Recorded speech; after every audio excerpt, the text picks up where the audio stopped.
When a fee is invoiced on a record associated with your account, both the applicant and establishment owner contacts on that account will receive an email notification letting them know that a fee has been invoiced and is ready for payment.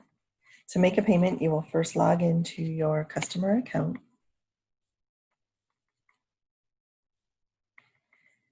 And from your dashboard, you'll click on View All Records in the bottom right corner.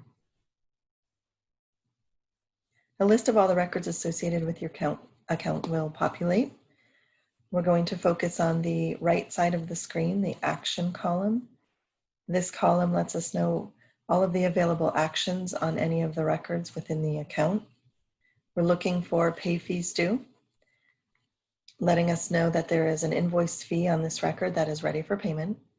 I can make a payment on one record by clicking Pay Fees Due, or to make a payment on multiple records, multiple fees at the same time. I will click on the box to select the record. And then at the top of the screen, click Add to Cart. I'll return to my dashboard by clicking on the dashboard button in the top left corner of the screen.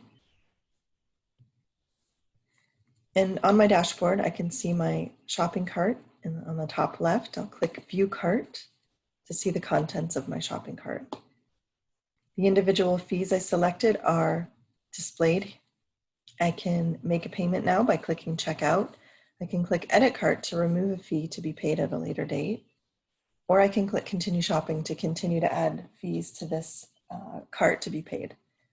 I'm ready to make a payment, so I'll click Checkout.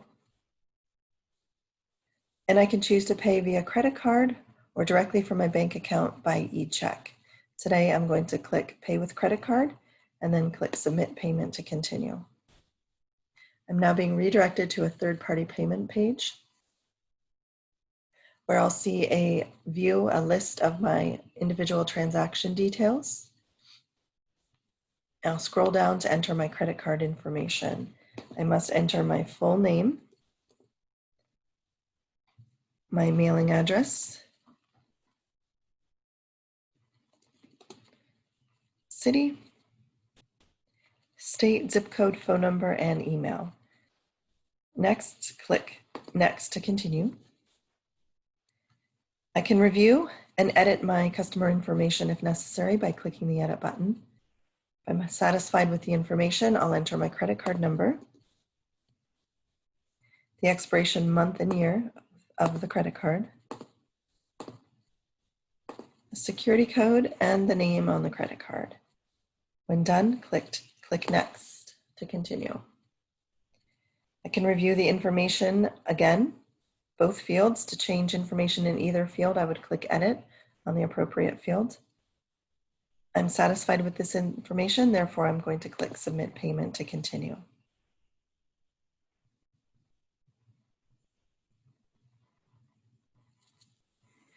When the transaction has been successfully completed, I'll receive this message letting me know that it was successfully done.